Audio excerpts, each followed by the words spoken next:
word. The final word. My bad, OC. Yeah. We turned on everyone.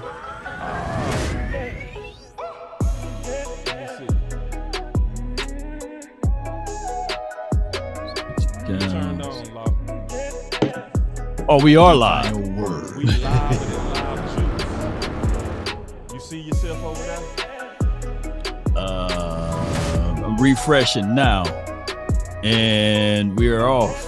Yes, so Flying the plane. flying the plane. Okay. So The final word. Run that back. Yeah. run it back. The I need a button from you, Law. final I know you word. got a button behind you somewhere. I need a button from you, Law. What you got over there? Man, all I got. I didn't think about Dre having the button. I got a The button. final word. What you got? Yeah, That's the button for James Slater. that's her coming through. Yes, man, y'all, man. Special shout out to James Slater, man.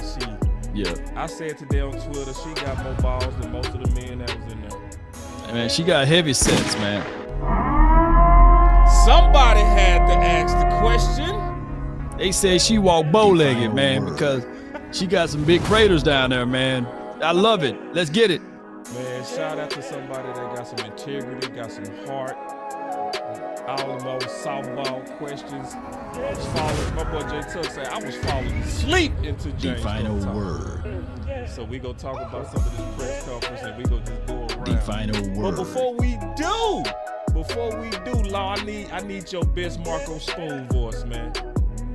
Oh, yes, indeed. As you guys see on the screen there, Shakertons. That's where we're going to have the draft party for your mind, draft time for your mind. 1409 North Collins Street. That's in Arlington. And when you type that into your GPS, you will see Shakertons. And you can see the stadium behind Shakertons. They got a scratch kitchen. They got great drinks. It's going to be a fun environment. We're going to have live singers, a live DJ. Hey, we're going to have live Boss Cowboys Sport Dak Attack. Oh, and excuse me, my guy Ray podcast. And I heard the OC gonna be in the building, baby. Man. So we're gonna have an offensive line expert. Baby, we're gonna be doing things bigger and better than ESPN. Come on, baby. Jump on in with us at Shaker 10s. Let's get it. Man, nothing but the best. And that is on the cool. Nothing but the best, for real. So, Let's man, get first I want to say thank you, Law, Ray, for organizing it, man. It's dope. Because, in the past, I definitely did a lot of this myself. The final You word. just feel good to know that your brother just pick up the ball and then throw it to you and say, go, Yeah. So, we finna have some fun. What's your thoughts on this before we kick it off, OC? Hey man, this is gonna be a great time, man. You want to meet us in the place to be, man. Get the Shakertons, man, for the draft party, the best draft party in the nation. Let's go. Man, Yes, indeed. So in other words, and I forgot Candy gonna be there. Jazz from BLS is gonna be there. So hey, y'all, come on out to Shakerton's 1409 North College Street. Matter of fact, don't meet us there, beat us there. Let's get it. And pause if necessary. Pause. Don't beat us. The final word. Let's get it. The final word. The final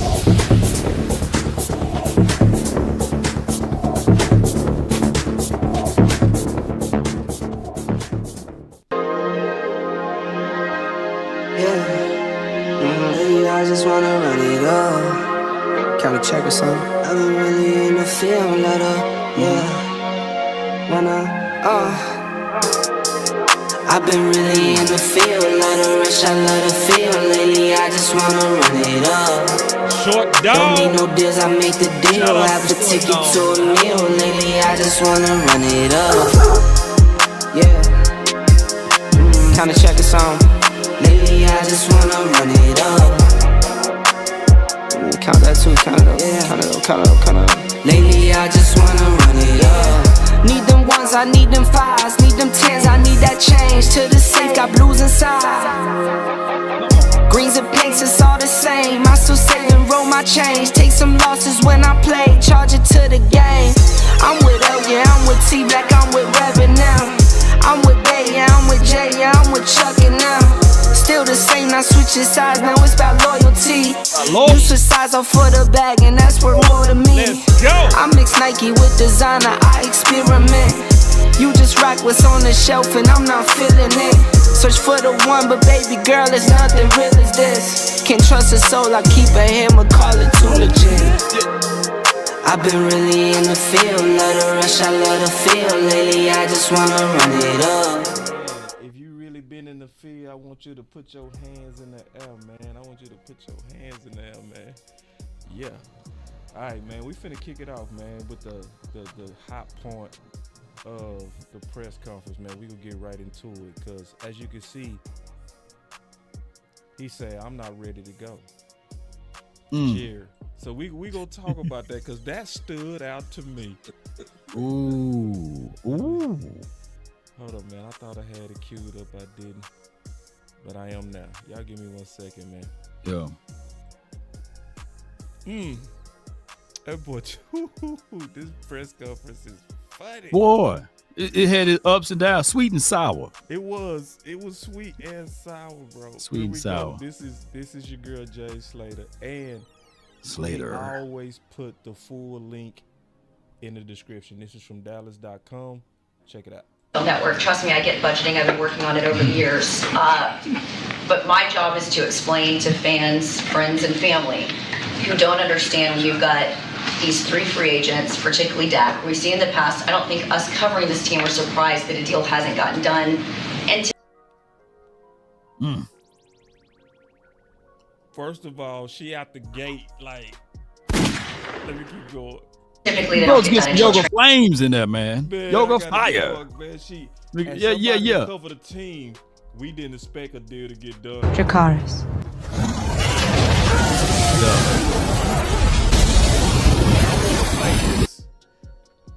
If you run into Jane, first I want y'all to encourage her on Twitter. I mean this too. Yeah. What she did today is not easy. What she did today, man, I'm just so impressed. training camp. But why not work on those deals earlier so that you have the flexibility to go get those veterans that have led to success in the last 2 postseasons? Your problem is that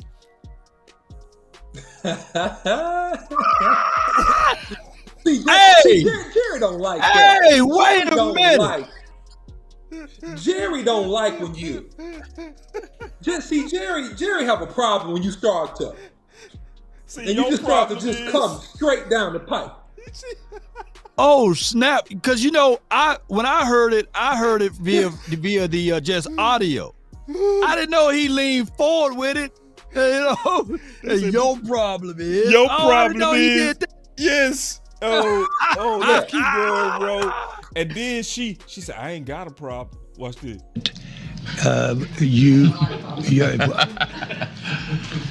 answering your question, but you don't have many problems. I really, you're excellent. But So first thing I want y'all to notice is what we always been saying. They respect you when you tough. Cause see, when she just asked a question, polite, professional. See, your problem is, she said, I ain't got no problem. Oh no, you're professional. But really, Jerry wanted to cuss her out. Jerry smooth wanted to cuss her out. If this was not on camera, Jerry would have smooth. You little bloopity bloop bloop bloop bloop. That's what Jerry really wanted to say, but he realized where he was. Even though he's older, he's like, you know what? That's right. You don't have that many problems. You're actually quite wonderful. That's PR Jerry. Go ahead, continue. Hold on, they saying my mic low. If you rewind, look at how Stephen Jones turned like this, and then my guy, Mike McCarthy, he did a smirk like, yeah, he did. Yeah. Oh my goodness, man, this is good. I'll rewind it. I'm gonna rewind it. Here we go. Let's go. But my job is to explain to fans, friends, and family who don't understand when you've got these 3 free agents, particularly Dak. We've seen in the past, I don't think us covering this team, we're surprised that a deal hasn't gotten done. And typically they don't get done until training camp. But why not work on those deals earlier so that you have the flexibility to go get those veterans that have led to success in the last 2 postseasons? Your problem is that you well, I'm answering your question, but you don't have many problems. I really, you're excellent. But the point is that you may be working on it and not moving anything but your eyebrows. Who in the world would think that we're not working on it? I work on it. It pops open at 2 in the morning sometimes. What your actually question is why don't you have something done and negotiated and put in the drawer? Well, we'd like to see some more leaves fall. We'd like to see some more action. It's called option. A lot of guys need to hand it off. First guy through the line. Another one will keep it another step, decide whether to pitch it or not. He'll decide whether to turn upfield with it, and then he's still got a pitch left. So it's called option quarterback. That's working the problem. That's working the problem. I've spent my life being an option quarterback, and I can go right out to the damn sideline. Got him cussing. And still. Got him cussing.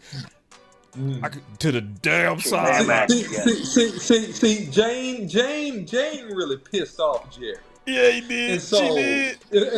And so the summary, boss, of everything that Jerry Jones is saying in this segment. Go ahead and hit that button, boss. Hit the button real quick. Because he got a lot more. He got a lot more. Oh man.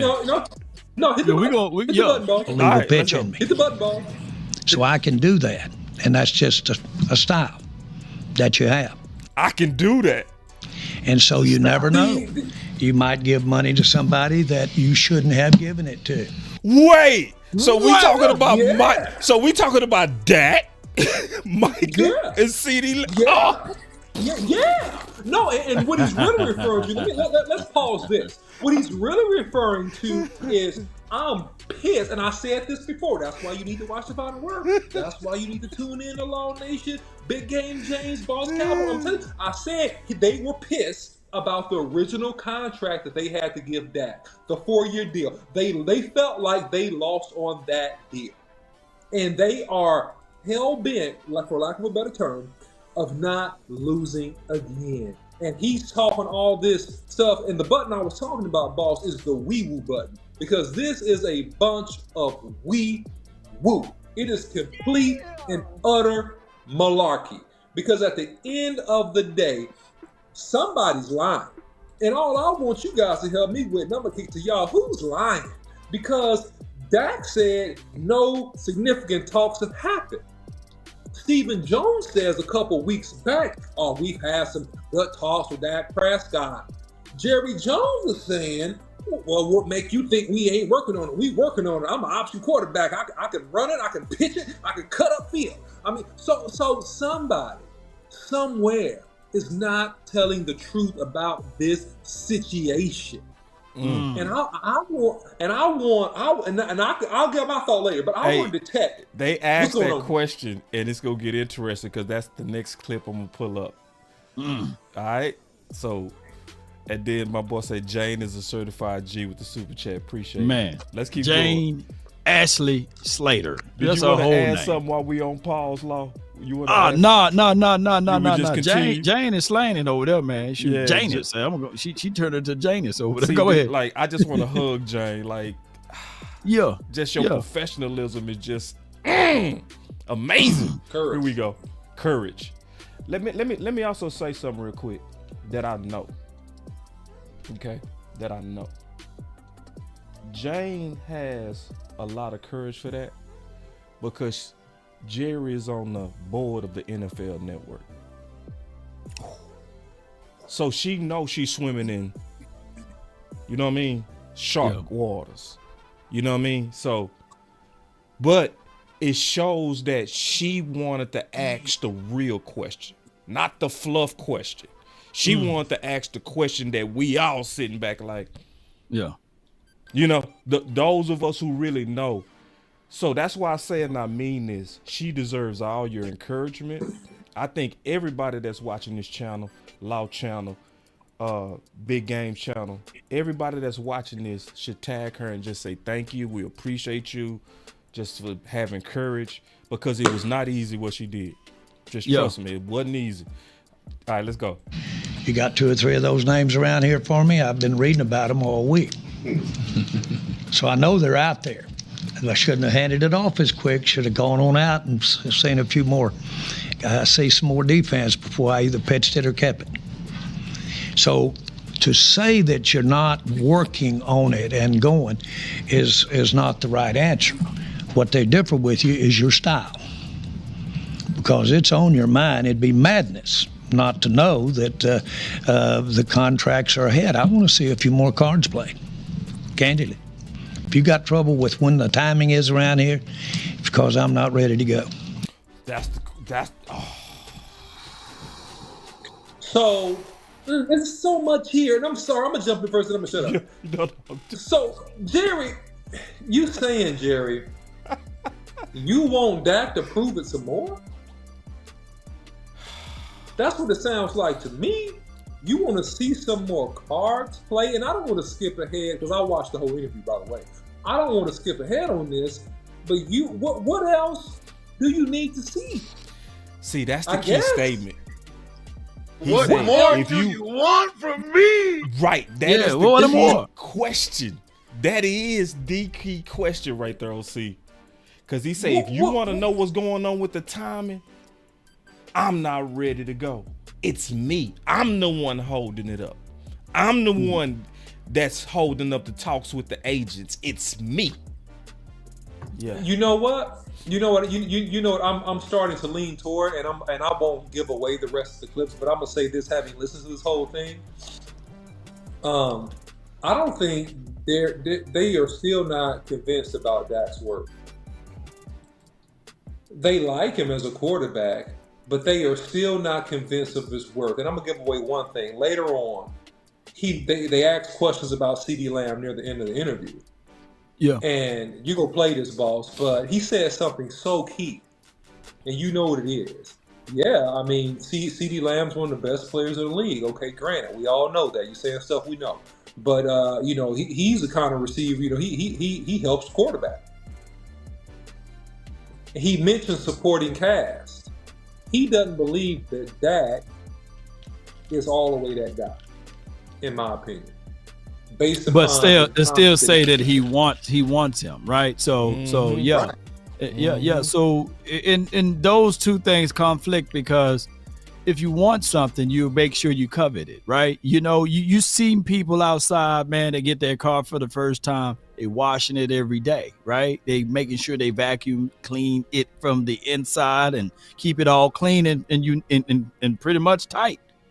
But they don't do that with Dak Prescott. They park the car outside and allow everybody else to throw rocks and touch it, and poke at it. They don't even pull it up into the garage. So yeah, action speaks louder than words. And Jerry Jones, man, he's skating on what Jane Ashley Slater was asking him. He's skating. That's why he went to the metaphors and all of those other things. Keep going. But keep going, yo. I got some more. I got some more up in here. Let's get it. Here we go. And you don't worry about those numbers going up as a result of other teams paying some of these players at their positions. Oh, you thought she was finished? Oh. Just getting started. Oh, you thought she was finished? No, I got a follow up. So you ain't worried about the price going up? Uh-huh. Mm-hmm. I worry about you. If you're asking me, do I worry about things going up? Not worry, but I probably have as good a feel as anybody living on this earth what the cap is going to be 3 years from now, and 4 years from now, 5 years from now. I really do. We've got exceptional insight into where the cap is going to be. Flexing. More so than a lot of people. Jane, I can assure you. No, don't try to help Daddy. Pause it right quick. That was Pause a good it right number. quick. Oh, Because if he said that he know where the as we cap all is know, going, representatives Let talk me to each pause other. it. Let me You don't pause think it. Go ahead. yeah, Yeah, if he said that he knows where the cap is going, then dog it. Wouldn't it be wise for go ahead and pay people, man, so that you can get from under the doggone cap and utilize that for your advantage? It don't make sense. If you already know what the price of the tea is in China next week, right? And then, boss, I know you. And OC, if you already know what the stock option is going to be, if you already know what it's going to be, wouldn't you go ahead and buy or wouldn't you go ahead and sell, right? You would go ahead and make those proper plans and procedures. You would have been ahead of Dak Prescott contract. You would have been ahead of my guy, CeeDee Lamb's contract. You would have been ahead of Micah Parsons' contract because you already know where it's going to be. You will be making calculated decisions, finite points, whereas it would benefit you if you already know if the market is where it's going to be. Come on, man. Oh, my goodness. But that's why Stephen Jones jumped in. Yeah. This is pride and stubbornness at its finest. And it just proves the point that I said. This is not about just purely football. This is my ego. This is personal. This is winning a negotiation. This is proof I'm the big bad man. And you know what? Because real strength doesn't get angry all the time. And in this interview in particular, I've never seen Jerry Jones so ruffled. I've never seen him so discombobulated and appear noticeably frustrated. He understands that this cap is going up. And so at the end of the day, then great. That's good for Dak Prescott and his agent. If you choose to resign him, then great. You go take this big old high number we go give you and you go pay me, since you already understand and you got more insight than anybody that the cap is going up. This is something, and this exposes the Dallas Cowboys' flawed philosophy in player management. It is a flawed philosophy in player management. They want to get a 2-for-1, and they contradict their own theory. Because if you want to get a 2-for-1 special, as you allude to later, I'll pay this guy, and then all of a sudden, I lose over here. But then all of a sudden, maybe I don't pay this guy, and I get 3 quality starters and all that nonsense. If your whole premise is value, then you buy cheaper. You don't buy when the stock is at an all-time high, to Law's point. You don't buy when the stock is sky high. If you smart and you are committed to the theory that you say you're committed to, then you would actually have got this contract done a year and a half ago. You'd have got this thing done because it would have been cheapest for you at that point. But the fact is you're a liar. And the fact is you're disingenuous and you want to prove that you the man, you in charge, you got the gusto and the machazo, and you want to say, you're not going to beat me, I'm the man. And guess what? You already lost. You already lost. So you know what Dak Prescott should do? Dak Prescott should say, I'm not coming to no more OTAs. I'm not coming to no more practices. I'm not reporting to training camp. And they say, why, Dak? Why? And he should say, because I'm not ready to go yet. The OC. There's no emotions, no friends, no loyalty. Straight business. Straight business. Put hashtag straight business in the chat.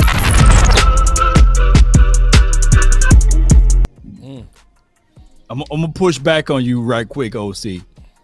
Come on. Here's the reason why Dak Prescott will not do that. In 2016, was Dak Prescott really the better quarterback than Tony Romo? Yes. And no. Yeah, it's tricky. It's a little bit of both. He wasn't really. Better at managing games, not quite better at throwing the ball. But not quite better. And I know people going to shake me with the butter knife with this, but he knows the temperament with the Cowboys Joneses, right? They will walk, they will hold their head high. They got a lot of pride, and they will sell. They will sell the fact that Trey Lance is ready. They will sell the fact that even Cooper Rush is ready. Ugh. And they will stubbornly walk right into the fire with it and say, okay, Dak, you hold out. That's okay. It will be another shirt that's out there at Stadium of Arlington in Frisco. Dak who? Because Trey Lance will be the quarterback that they will lift up, just like they did with Zeke. He was in Cabo, and it was similar to that. It was like, hey, Zeke who, right?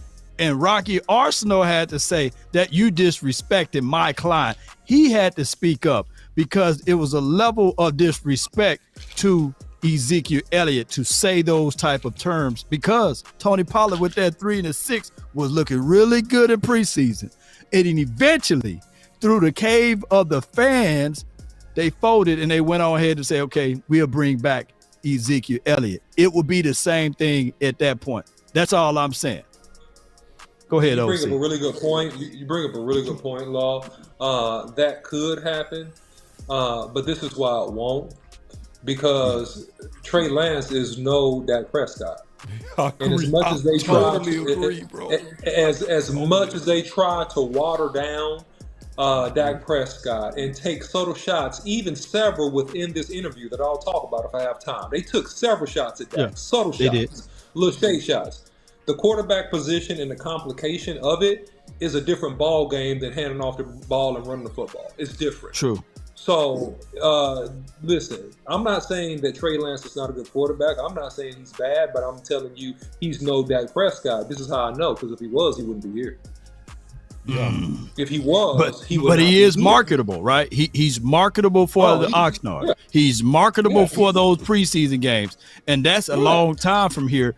And those are days of whereas the media and all of this attention would just be like, oh, okay, they would flip it and they would say, well, Dak is selfish.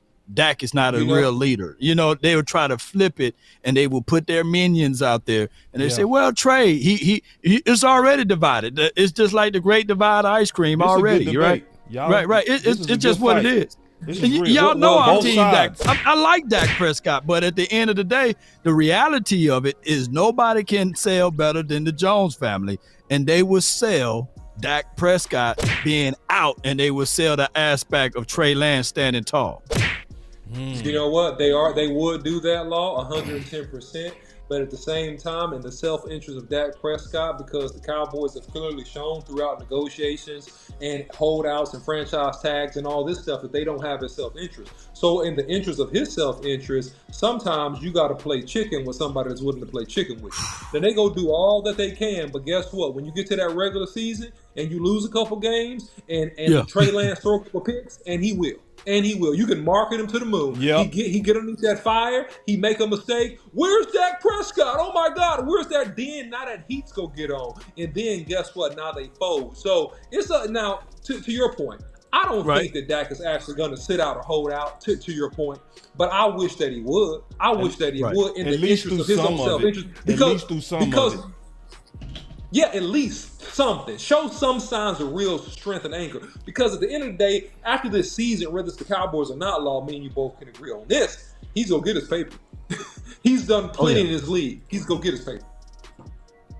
All right, let me ask you this before we move on from this topic. Come on. At what time did Dak Prescott ever perform greater than Emmitt Smith?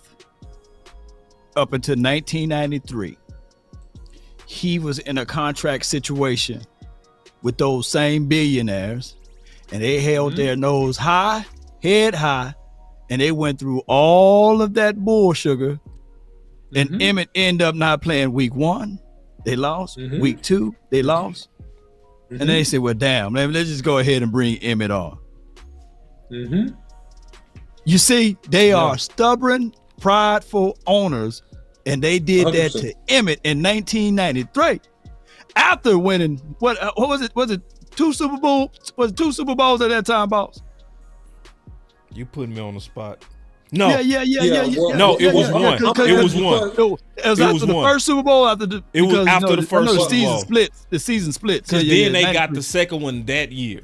Yeah. So they were so stubborn after a Super Bowl. You right, Law. After a Super Bowl. Yo, this is a good after fight. a Super Bowl, bro. Man, y'all. Well. And Dak, I like Dak, but he ain't at the kind of caliber or level of what Emmitt was for not just the Cowboys, but for the league at that time. Whew. Well, Dak has played at an MVP level this past year. Okay, True. and so Dak is pretty much what a lot of people would argue is the MVP, right? Now, when he got injured a year back, I mean, his season was shortened a year or so ago. But before that, don't forget, Dak Prescott threw for still 34, 35 touchdowns a couple years back. So Dak Prescott has been playing at the MVP level, and they never did that to Troy Aikman. And therein is the difference between the quarterback, the true leader of the team, and a running back. Now, the Cowboys very well might do exactly what you said, but they would, to your point, they're going to suffer some L's. They would suffer some L's, and they've never done that to a starting quarterback. They've never done that. They've never been in this situation and held out into the regular season with a starting quarterback. Not even Tony Romo, who I might argue at this point in Dak's career, Dak is playing better than Tony Romo played when Tony Romo was at his best. Let me pause y'all fight. Let me pause y'all fight. I'm gonna meet This y'all is in good. the middle. This is good. This is a good fight too, because I'm gonna meet both of y'all in the middle. Because Fowler Sr., Dante Fowler Jr.'s dad, he said, if Dak was my son, and I heard this crap, they said in this interview, he wouldn't attend anything. It will be a long holdout. I'm gonna meet y'all in the middle. I do think he need to make a stance. He just need to be there for training camp. I think he need to miss, but he need to be on that plane. But everything before that plane, is that fair? Is that meeting them in the middle? That's showing that you're serious, but it's not quite enough because I told you they're misers. They're old misers. This whole interview proved it. I've been saying it for months. They're old misers. Hey, Rudolph, let's see if we can break them. Rudolph, let me get back to the interview. Let me get back. Hold on, let me get back to the interview because we still got a couple of more clips. Oh yeah. This is good. It's good. We felt like we could get a number that was a good number. Because unfortunately, these, as we all know, representatives talk to each other. You don't think the representatives of Jefferson and CeeDee and Chase aren't talking? And you don't think they got their eye on something really big? Please. I mean, they're not ready to come in here. Same thing with Micah and same thing with Dak. I mean, so it's the age's fault. Yeah, what a gaslighter! What a gaslighter this dude is, man! What a gaslighter! Hold on, see, because we ain't gonna never get through it, bro. Let me keep going because I know I'm trying to save his dad. He tried to save his dad, but keep going. It's the age's fault. It's just it's crazy. It's a little cat and mouse. Total respect for him. Why not get ahead of that then? If you know what some of those. Oh, y'all thought Jay was finished. You thought I was feeling you, you know? Why not get ahead of that? That's Steven. That's Steven Smith. That's Steven. Not Steven Smith, but Steven Jones is a munch. Yeah. She eat him. Oh, Jay was like, he's a munch. You thought I was gonna just sit back and be like, yes, sir. You must don't know I'm a real journalist. I'm not like these dudes in here that don't have no balls. I got me more than you. Big numbers might be. Well, you don't know what those big numbers might be. And as I said, if you really... We actually do know what those numbers. We do know. There he is gaslighting Jane, trying to act like she's stupid. Yeah. Well, we don't know what the numbers are. Yeah, you do. Man, shut up. You do know. Because it's the same every time. The next receiver is always just a little bit higher than the previous. The next quarterback is always just a little bit higher than the previous. So you do know. And see, this is how you really know they know. Let me go back to this, and I'm gonna go back to that interview. This is how you really know they know, because he admitted it before. He admitted it before. He admitted it before. And I asked this question before. Is Dak better now than he was then when he signed his first contract?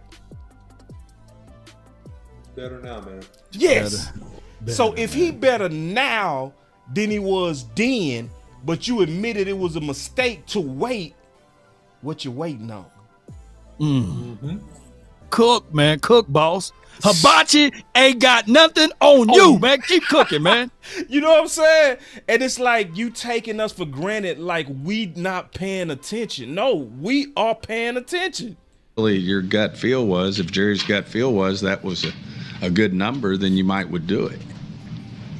You're say get ahead of it as though you knew the answer. Yes. And one reason you're not doing it is you may not have the answer. You may really need to see if there's more cap room. You might need to see if you're going to get somebody else signed. Or you really right then might not even have the money under the cap, of course.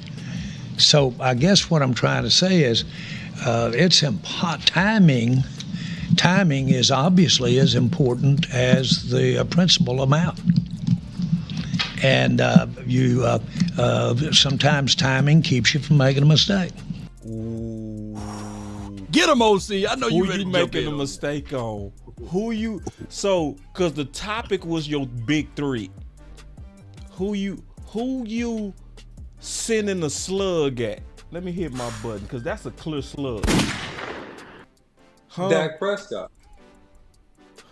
It could be Micah. It's not. It could be Micah. You know what I'm saying? No, because you ain't paid Micah yet. But he ain't paid CeeDee Lamb.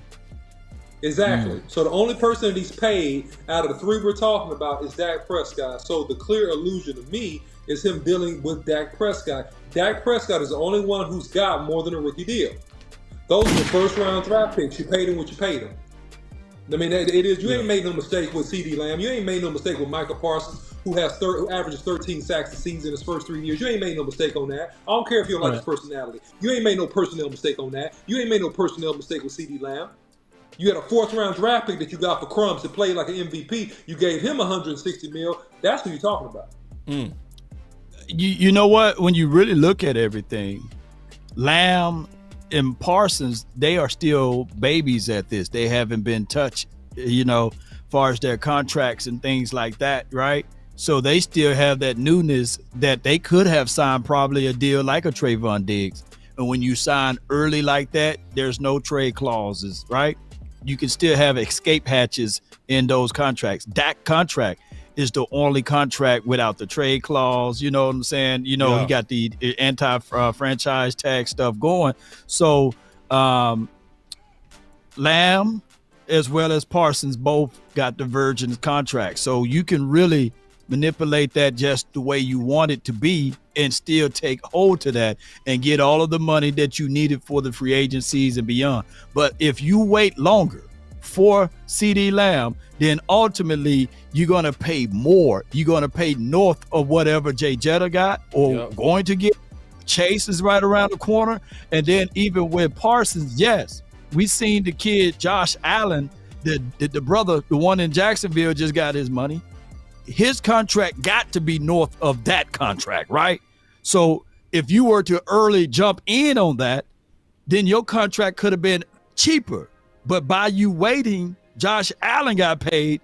You got to get north of what he got now, right? And now whoever else that's going to get paid again, I think TJ Watt is due for another contract, I believe, somewhere around the corner. You're going to have to pay more. So it's crazy.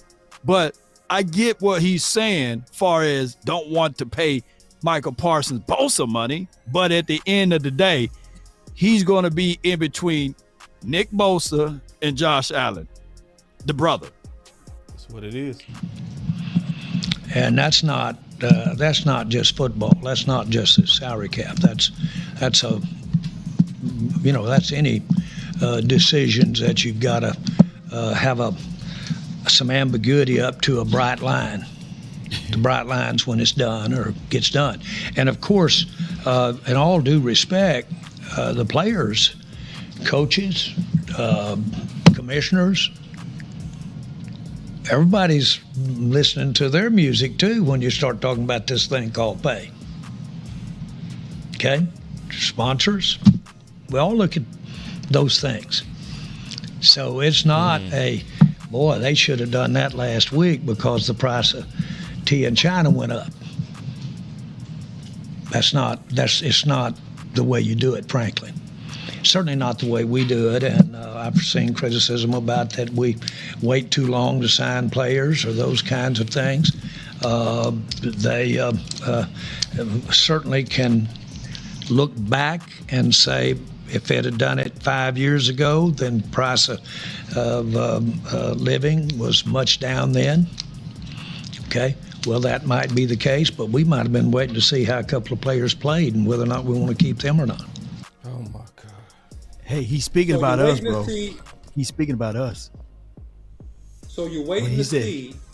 Yeah, other people have said that we wait too long. Yeah, you watch us, and your kids watch us, your grandsons watch us, and I hope you watch this, sir, because you are full of nonsense with that statement. You know very well in your position that the salary cap is doing nothing but going up. You know very well that every day you wait, the dollar goes up. If you don't know that, then if you say you don't know it, it's a lie. Let's just leave it there. Also, to assume you're the smartest man in the room and that we don't understand how to calculate a salary cap and don't understand team budgets by looking at your cap versus other teams' cap is a complete, utter misrepresentation of the facts here. You have enough room to sign whoever you need to sign. You have enough room to restructure and to sign Dak Prescott. You have enough room, if you wanted to sign Micah Parsons or CeeDee Lamb today, you could actually get the deal done. The issue is, and this is the truth, that you stated if it was the number you wanted. And to your son's point about the agents, oh yeah, they won't let us do whatever we want to do. They won't let us take advantage of their players. Yeah, I mean, they're all in the way. Yeah, they're going to stand your way, man, because that's their job. Their job is to be the fiduciary of their person that they are representing, their player, okay? And so you're not going to get a slick one over on a premier player. That's just not how it's going to work. And if you wait, you can wait, but your philosophy is wrong. And all this step up, red shirt player deal, you're going to have to be proven right this year. And if you're right, I'll shut up forever. But if you're wrong, you never go hit the end of it because this is playing Russian roulette with your roster. You're playing Russian roulette, and the fans are going to suffer, and you are going to get more criticism than you've been getting from us if this nonsense don't work. Law, you said that was talking about us. Yeah, because it was us, the new media. It was us, the content creators, who always been for the last 2 or 3 years. It haven't been the media. It's been us that been battling and yelling, hey, they wait too late to pay their guys. That came from us. It haven't came from the 3-ladder and the 4-ladder network, but they for damn sure don't talk about contracts. And the beat reporters, they don't write about that, you know. And shout out to the selective few. The only one was Mike Florio. That's the only one. Florio is the only one. But other than that, it's been loud. And Mike Florio got it from us too, then, if that's the case. Yeah. So it's been us. I'm just being real. I don't want to pat on the back, but it goes to that point. I heard your show the other day, boss, and you brought up a great point about the sponsors, right? If you're not loved in your own home, how somebody on the outside is going to love you, right? Yeah. People can see, like, hey, Cowboys kind of skittish a little bit with Lamb. I don't know if I'm going to give him a Snicker, commercial. Hey, I'm seeing that they're a little skittish about Micah Parsons. Right. We're going to pull back a little bit. And Dak, we gave you some, yogurt, but we gave you some water commercials, some sleep numbers. But, man, you ain't really like that. Man, Baker Mayfield was getting more commercials, right? So they just pulled back just a little bit because they don't feel like, hey, everybody is all in with your particular quarterback. And people used to say, hey, you want to take the discount to work here, but not to get beat up and drugged and sullied and denigrated like these players are, But y'all can still run those sponsors my way, though, Let me expound on it. Because I was saying that Go ahead. Yeah. They try to sell you that you should give us a discount because you're a Dallas Cowboy. Yeah. But when they talk like this, they putting salt in that water. They make it no good because then the fans that you're supposed to be able to capitalize on from the love that they have for you, they don't like you because Jerry and them pausing them against you. Yeah. So now when yogurt and sleep go be like, we like you, but we looking at the data and it look like half your fans think you greedy, Dak. Yeah. So we're gonna go with Mahomes. We're gonna go with Baker, Mayfield. He got better cheekbones. Yeah. Golf and all of those boys. Yeah. So anyway, man, real quick. Let's go back to it. Again, no decision is singularly based on that decision, just that scope, that person, that pay. Because of the nature of the cap, it affects everybody down the line. So that has a big bearing on it, too. Nick Harris, DallasCowboys.com. A couple of questions first. A handful of picks that you guys are missing. All right, so let me go to the next one. That's the big question. This is what the OC brought up. Y'all listen to this. Yeah. And this Patrick knows Steve Walker. I got that one too. I can do that one next if you want to. Yeah. Go ahead. Because that was a good one, because that's Trey versus Dak. We will definitely get into that one. And that was a very good question. Patrick had some balls too on that. He asked it very professionally, where he was above reproach. But so, I would say Jane had big balls and Patrick no C. Most of the other questions, I was like, man. Anyway, listen to this one. This was a great question. Listen to this. Men that are already here working, and that's just the facts, and that's the way it's always been. So I hope to God there's a Micah Parsons or some impact player that comes in as a rookie and helps us. That would be a bonus. But at the end of the day, we're adding quality players that have value, and they will contribute. And that's just always been my approach. Saad of The Athletic. Jerry, you just mentioned that, you guys are always working on those deals and things like that. The other day, Dak said that real talks haven't even began. So how do you kind of, interpret those comments, and what do you think his perspective is on that? Well, great question by Saad from The Athletic. Great question. Saad, okay. That's Saad. So the three people that I felt like asked the best questions of the day was James Slater, Saad, and Patrick no C. I first of all respect how Dak handles his business, period, as much as any player I've ever been, any person that I've been associated with. So that's it. I think that we should realize that talk. Saad got him in the corner. Saad got that brother. Riggs! Riggs! Where your button? Riggs! Saad! Riggs! Jerry said, about 20 times. Let me rewind that, dog. I gotta rewind that, dog, just a little bit, bro. God, dog. Saad had that dude, boy. Listen. And they will contribute, and that's just always been my approach. Saad of The Athletic. Jerry, you just mentioned that you guys are always working on those deals and things like that. The other day, Dak said that real talks haven't even began. So how do you kind of interpret those comments, and what do you think his perspective is on that? Well, I first of all respect how Dak handles his business, period, as much as any player I've ever been, any person that I've been associated with.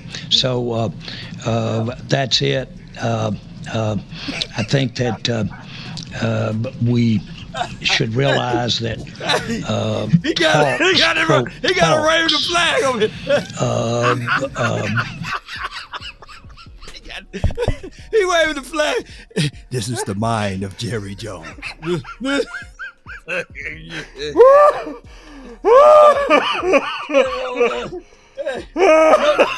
No disrespect to all of my soldiers, but Jerry over here. Hey, Jerry tapped out. Say he hit it with that. Well, we heard everything you said about Jay Slater, but Dak actually said that y'all did no real talks. Man, I ain't never seen Jerry get caught up like that, bro. At first, I had Pat. I didn't hear this part in depth like you just played it, and looking at his face, the countenance on his face. So I had my order. My order was literally, boss, Jane, Pat No C Walker, and then whoever else. Say, hey, it's Jane. It's Jane and Side now, man. Yes, Side, boy. Yeah, Side second place now, man. Side dunked him smooth, didn't it? Hey, man, Dak said that y'all had no real talks. Boy, can I do it one more time? Just one more time, bro. I know y'all heard this. I got to watch it one more time. One more, bro. This is crazy. Oh, this is beyond so crazy. I think that. Hold on, man. Hold on. Oh man, that boy had Jerry stuttering, bro. I always knew Jerry could think on his feet. Jerry was they caught him on that question, bro. He caught him with a good one. Hold on, let me go back. Oh man, this was classic. Oh, let me go back, y'all. Here we go. That I've been associated. Hold on, let me go back some more. All right, that should be enough. Comments and what do you think his perspective is on that? Well, I first of all respect how Dak handles his business. Period, as much as any player I've ever been, any person that I've been associated with. So that's it. I think that we should realize that talks, quote, talks, don't necessarily is not a barometer of whether you're close to a deal at all. As a matter of fact, it might be one of the least barometers, because most agents get mad as hell if I talk to the player.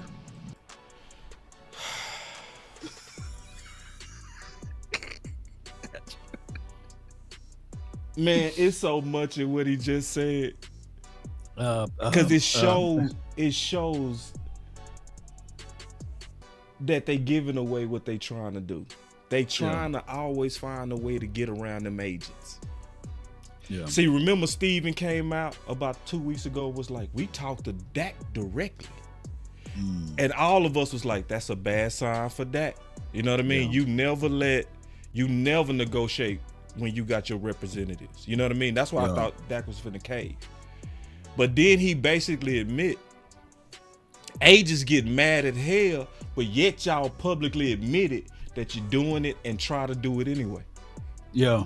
And then, there's also a lot of people saying word salad. That's a good phrase right there, that's Robert. A great phrase. Is word salad. When you look at everything, they probably supposed to speak with the agent first. You know how you ever seen those officers when they got the interrogation room, or they trying to squeeze something from someone? Good point. And the person already said lawyer, and they keep going. They try to turn the camera off and everything. Yeah. And I believe that's where Dak Prescott is at. Like, hey, talk to Todd, man. Talk to Todd. Don't talk to Tad. Talk to Todd, Right. Yeah. And Jerry's like, hey, come on over to the house, because that's what they want to do. Right. Get them over to the house, get them on a yacht, get them secluded somewhere, and go knee to knee, elbow to elbow there, eye to eye, so that they can corner him into a deal. Right. It goes all the way back to even what Dez said when he was trying to negotiate with Dez and say, hey, come on, Dez. Mm-hmm. Come on, Dez. And then they sully Dez ever since then.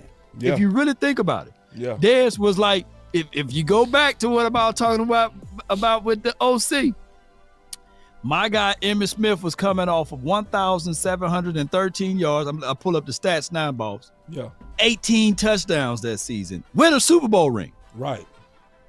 And if you quantify what Dez was coming off on 2014, he was coming off of a 1,600 some yard, 16 touchdowns. Right? With a playoff win. He's supposed to get his bag.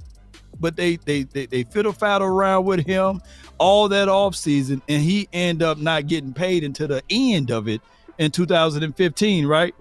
And he ended up hurting his foot or what have you. But to make a long story short, this is what they do. Right. They try to get in front of you without your agent, and it end up blowing back on their faces. So at the end of the day, man, Jerry, hey, time's been caught up with him.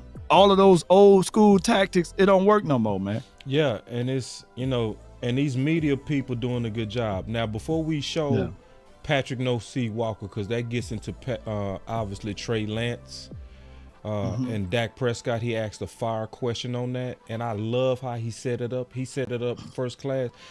We got a pretty packed house now. Can you go ahead and tell the people about what's getting ready to happen on Thursday? Yes, indeed. On Thursday, in Shakerton's is located in Arlington, 1409 North Collins Street. It's right down the street from the stadium. You can see the stadium in the background. It is a unbelievable restaurant, whereas we gonna have live music. We're gonna have our broadcasting live there for the draft. It's gonna be a mix and mingle mixer between 4 and 6, and then the draft party kicks off at 6:30.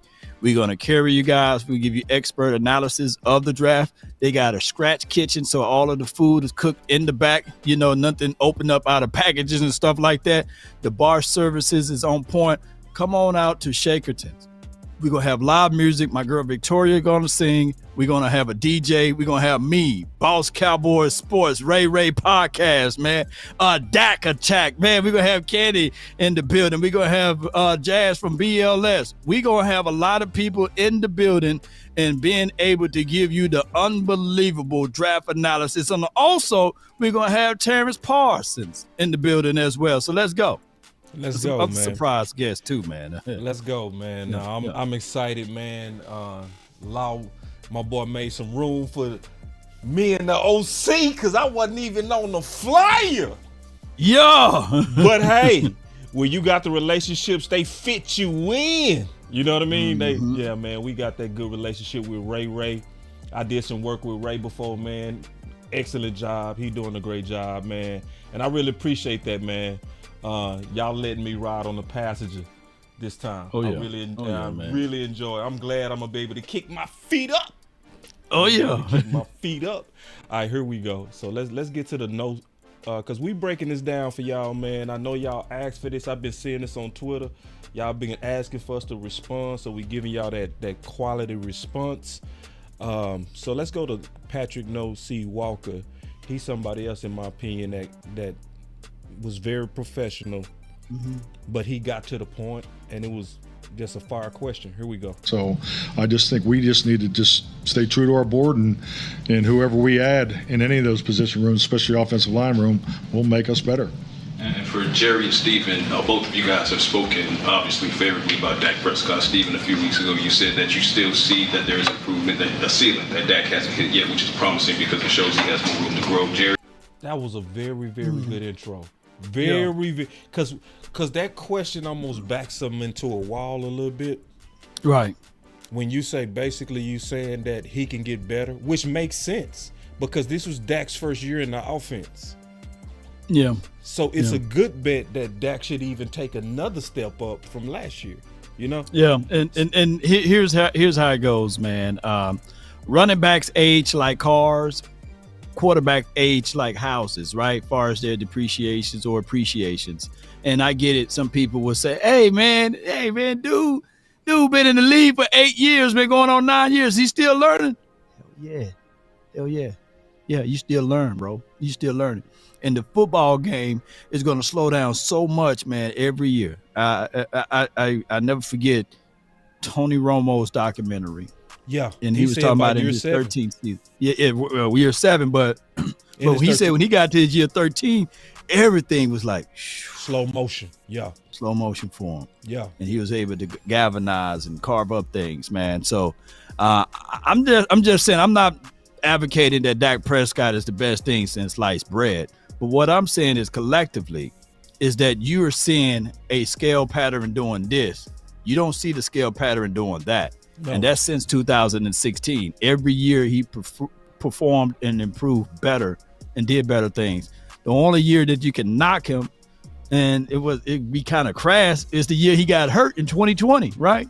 Which you'll even be when he broke that year because he was on a 6,600 yard pace. Right. But people still knock him because of the fact that I think he was like 2-3 that year or 1-3, something like that. With the worst defense in franchise history. Literally. Yeah. And then what, in 2022, we was the 28th ranked offense. And then when he got back, of course, we had the interceptions, but he was still able to will that team to a playoff, as well as getting the offense back into top 10 categories. Right. Yeah. Well said. When you were asked about potentially drafting a quarterback, you said, I'll quote, they could be the best thing since ice cream. Can kind of bet on the Cowboys not taking him in the first round. How do you guys balance knowing the value and knowing that you want Dak Prescott here for the future, also knowing that you gave up a 4th-round pick to get Trey Lance in to develop, with potentially a scenario where a high-priority quarterback is staring you in the face? Well, great question. Yeah. I'll start it. We want Dak Prescott. So that's that.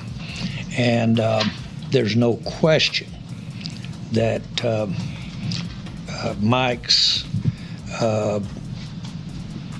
focus, not that he didn't have focus, but how he improved last year, and I give Mike a lot of the credit for it, that improvement demonstrated to me there's more.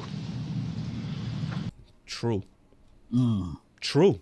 It makes sense. As far as ultimately winning what we're trying to do here. So your question nails it for me. We want Dak, and we think that there's room for growth. He is absolutely unsurpassed as far as what he is as an individual, his work ethic, what he brings in the leadership, everything about what you would think about as quarterback. And so he's got that. He's had a few hits, but everybody else has too. And so then you get into the $64,000 question, and that is with all of the risks that's involved and what have you. If you look around the league, the teams that have really made that big-time commitment, we have in light of where we have committed in the past. We have that to add to whatever we do with him. And so it's a double whammy. We've got a lot still from seasons past that we have to add to that. And so all of that presents a challenge. This you wouldn't even have a response if we were in a different place relative to the cap. If you are a team that has a lot of cap room, and then you have a quarterback for a little while that is well underneath in his rookie contract, San Francisco last year, us with Dak early, after we had Romo, and boy, we had a lot of credit card use there on Romo. Well, Dak came along, so we didn't have to have it, and so we were able to absorb that money and still keep talent around him. So Dak has enjoyed in his career that we're proud of some of the best supporting cast that you could put around him.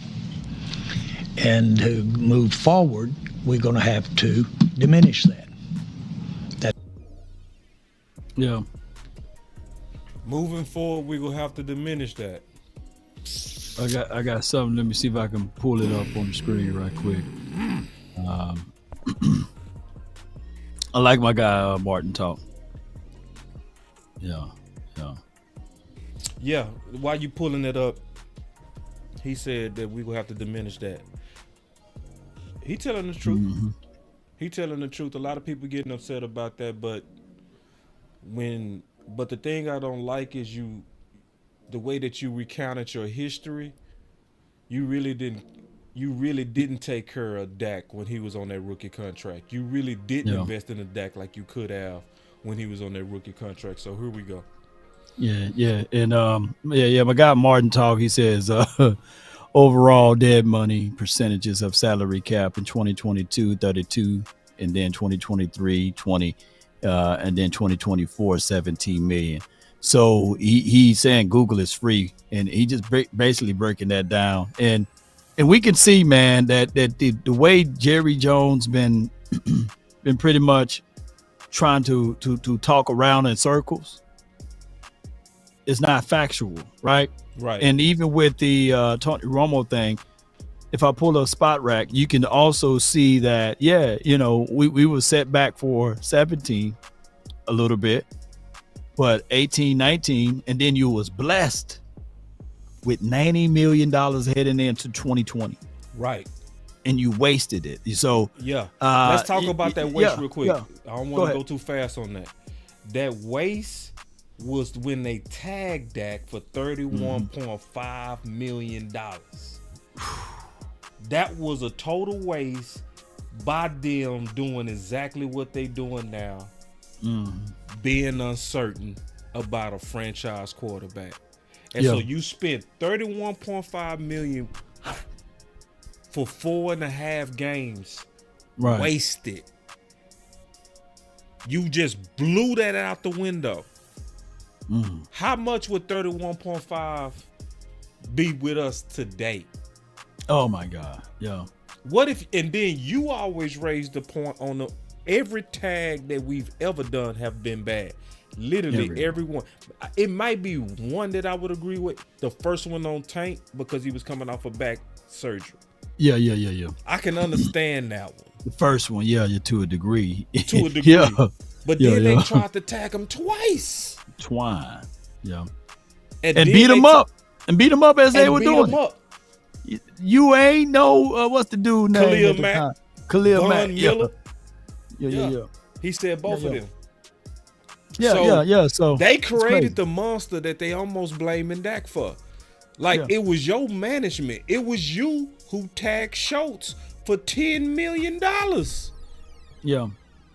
And people got to understand, a tag comes out of the cap dollar for dollar. Can you go into that a little bit before we go to the next one? Yeah. You can't prorate it, can't stretch it out. And then when you start talking about tags, we tagged somebody for 6 consecutive years in a row. I also look at even the 5th-year option to a degree as a baby tag, because that money is not being prorated. It's a $17.5 million or whatever it may be for CeeDee Lamb all up front. So you want to prorate money, you want to stretch it out. And we got to get out of the business of saying you ain't X, Y, and Z, right?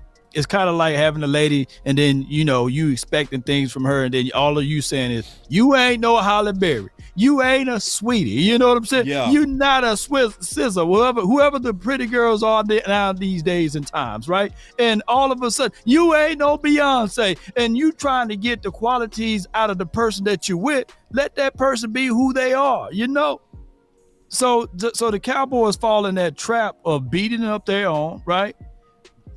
Always talking about these type of things in the media.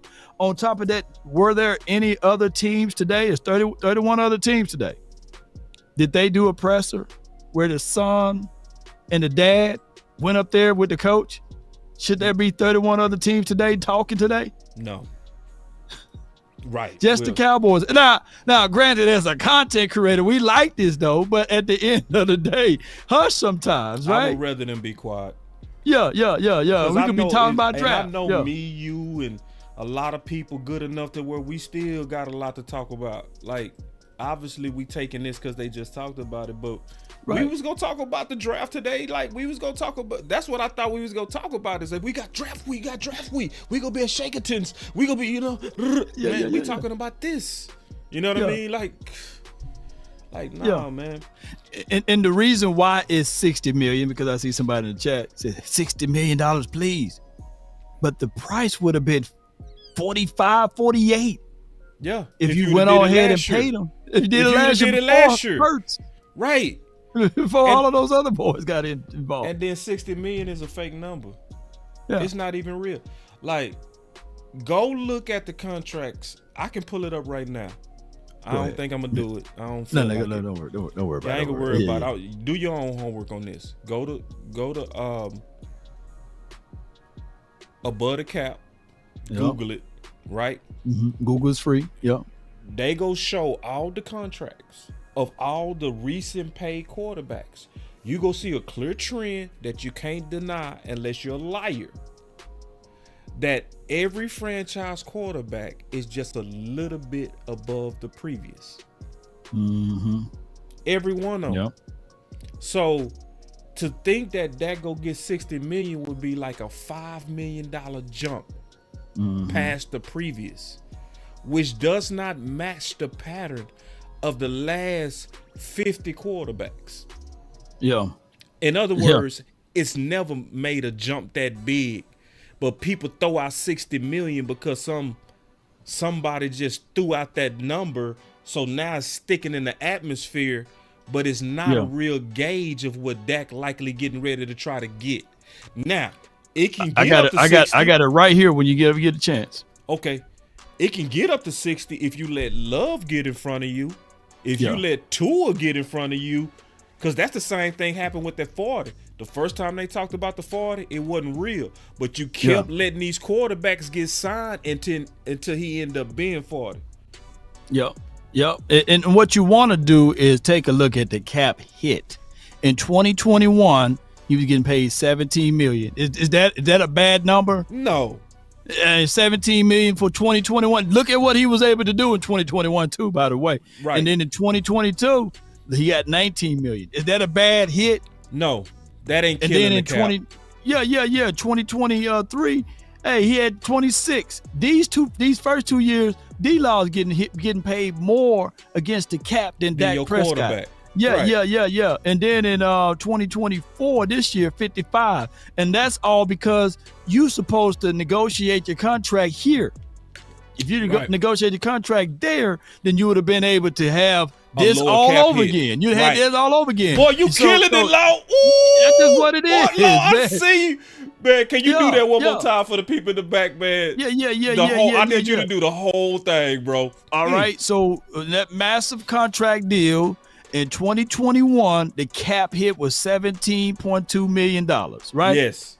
And then, everybody like, and at that time, boss, everybody was still saying, he ain't worth 40 million. They were crying, right? But they were talking about the 40 million, but it was actually a $17 million hit. Right. It was absolutely that. And then it was 19. And they restructured, of course. Half they of pushed 40. it back. So why are you crying? Why are you crying? Right. And then in 2023, $26 million. He was a $26 million. Still, because everybody talk about the $40 million quarterback. Dallas has not yet ever had a cap hit even close to $40 million.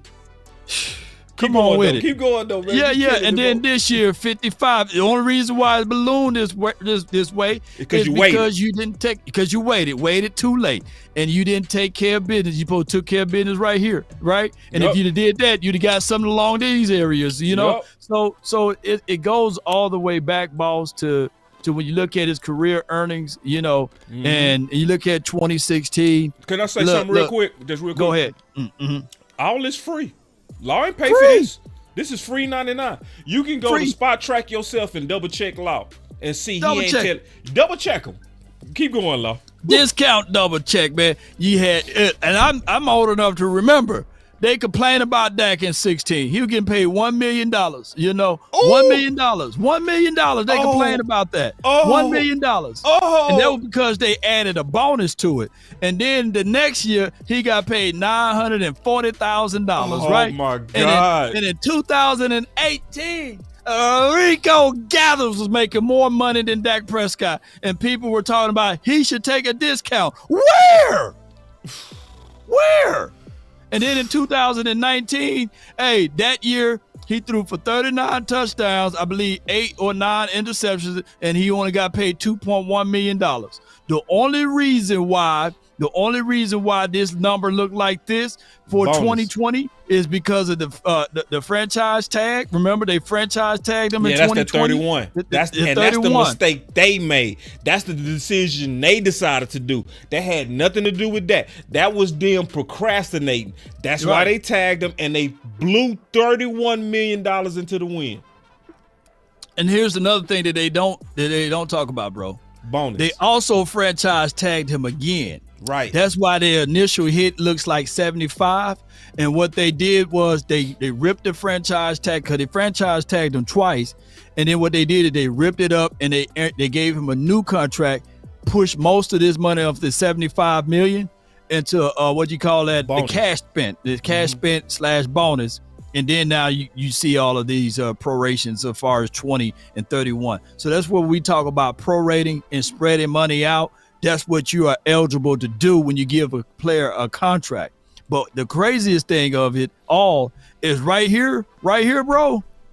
This is when they could have had him for that 25 APY for everybody was talking about. But what they did is they waited, and Carson Wentz got paid, remember? Goff. And Jared Goff got paid. Then and Watson people were got still trying to paid. compare him to that. Yeah. They let all these quarterbacks jump him. Yeah. That he had better numbers. So, of course, he go want to be paid on par with his peers.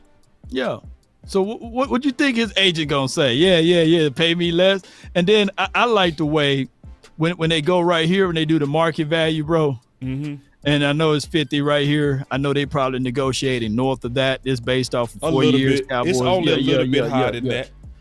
They are basing his contract off of Herbert, Russell, Hurts, and Lamar.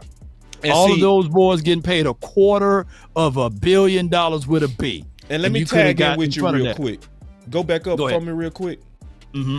The number that everybody should be looking at is that Justin Herbert and that Joe Burrow average per year. So for everybody that keeps saying Dak wants 60, no, he does not. He's going to want just a little bit more than Herbert and just a little bit more than Joe Burrow. So you're really looking at really like 54.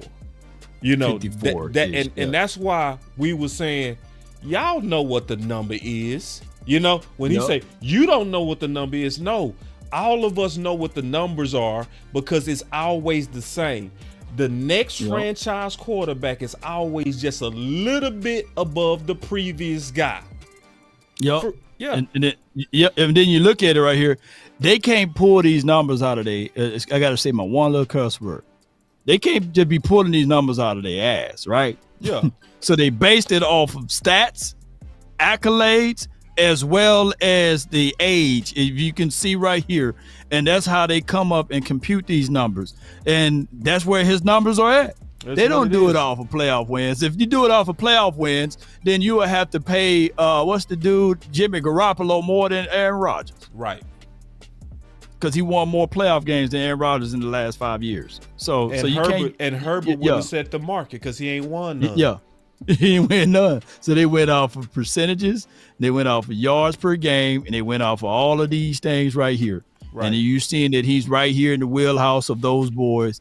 And how can you be an agent? And if you're looking at Dak Prescott, if he's getting completion percentage, 67 completion percentage. But he's and then you got a running back. Oops, not running back. You got Jalen Hurts who competing at 63. You got these two boys competing at 63 with more. Don't y'all know that's way below average as a completion percentage as a quarterback?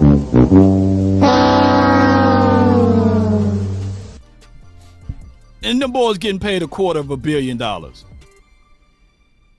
I digress, man. So, I mean, good job, Law. Good job. I appreciate you, man. And see, this is what's insulting because we all know better. And especially if you follow new media. Maybe you're not getting this from other people, but you definitely getting this from new media. You know what I mean? Mm-hmm. Like you getting this from new media. This is another thing. And I'm going to be honest, some of the stuff they didn't lie about, like that all in, they ain't lie about that. Like, when he said Cowboys owner Jerry Jones, we're all in with these young guys. I did a show about that about 3 weeks ago. You know what I mean? That the red shirts was always the 2-year. Listen, new media, we do real research. All of us do. Wrong, Tuck, Law, Big. No, we really dig. Like, we not playing when it comes to this stuff. We trying to give y'all the real answers. So when he say, I all in is to bet on these young guys, that's actually true. And that's also what he said the original time. See, I don't want y'all thinking that they always lying to y'all. Jerry wasn't lying about that part. He wasn't. He was telling the truth. He was like, yep, we going with these young guys. The problem is, Law, and we ain't going to have time to get in this. We going to run out of showtime. I'm scared about them shoes. Is it the shoes? That's the thing I'm scared about, them shoes, man. It's them shoes, defensive tackle. You know, and I'm going to get into that later because we're going to run out of time. I ain't gonna get into them that swear today. toes look good right there without the laces, though. But keep going. We're going to get it. As a matter of fact, I want to talk about it from a different angle. I want to get your thoughts. But before we get into my thoughts, I want to say something real quick that's important to me that I just noticed on Twitter. Tad said something that I really want to kind of pause football talks for a second and just think about what's bigger right now sometimes. Tad said it's been 4 years since Dak lost his brother. And Tad lost his brother, you know?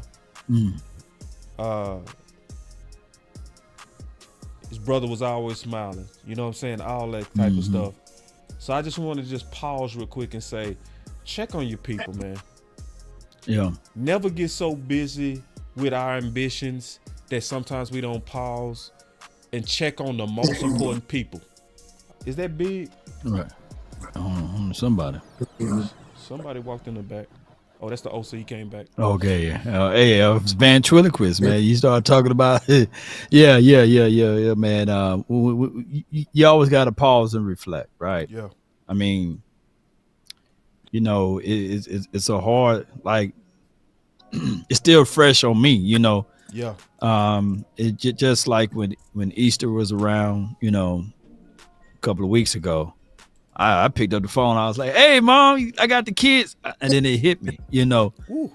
So it comes in waves, and Mother's Day right around the corner, right? Yeah. So it hits different, you know. I had other people sharing me with their stories on them losing their loved ones, and the way they continue to push themselves is because they see me continue to push. So even when I want to be like Jerry, I want to wave the flag some days, man.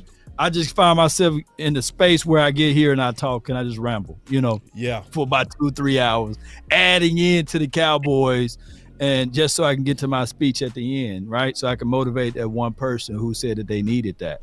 So I needed that from Tad, you know, for that post. I appreciate you, bro. Because, man, we all going through something. We all going through situations, and sometimes people forget those small moments that could affect someone deeply. Yeah. And they're trying to do their best ways, whether it's playing golf, right? Whether it's playing around in the crib with their newborns and stuff like that. And they're just trying to be a family, just like anyone else. Not to put a story out there to say, hey, man, y'all need to appreciate Dak Prescott. But collectively, all of us are human beings, and we want what's best for our family. Yeah. And I made the mistake before of being so busy that I wasn't managing my relationships. Right. It used to be me and, like, for instance, me and the OC, we used to have too big of gaps when we used to talk. It used to be like once every 6 months, or, you know. Now, it picked up like we never stopped talking, but I wasn't checking on him enough. He wasn't checking on me enough. It was because we was busy. We was grinding. So I want to really relay that. Never be too busy to check on your people. For real. Your real friends, people that you really know go be there thick and thin.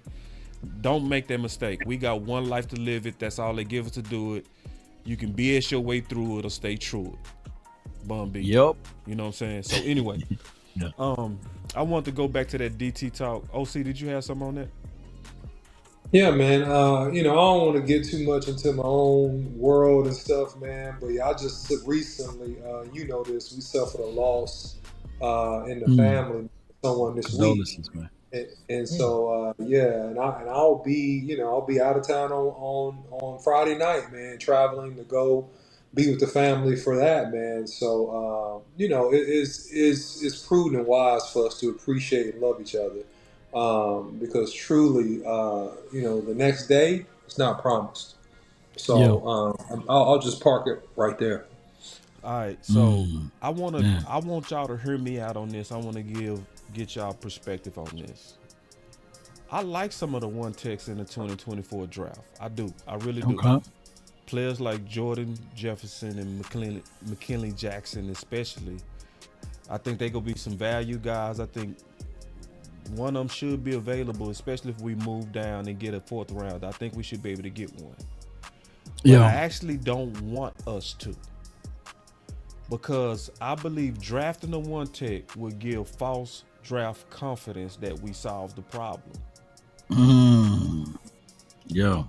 Where we know and we strongly believe that 3-year developments don't help 2024. You know, and I frankly don't think the Dallas Cowboys have the right philosophy. I think they believe that these draft guys go come in and help right away when they don't match the history of their guys nor the league. So I would hope that we get wiped out so that we can go spend the money on some veteran DT shoes. What's your thoughts on that, Law? I mean, man, you hit it right on the head, because this year should be the year for Big Bo Hanna to get into his full body, right? And he's gone, right? Ridgeway. This year should be for the Ridgeway, you know.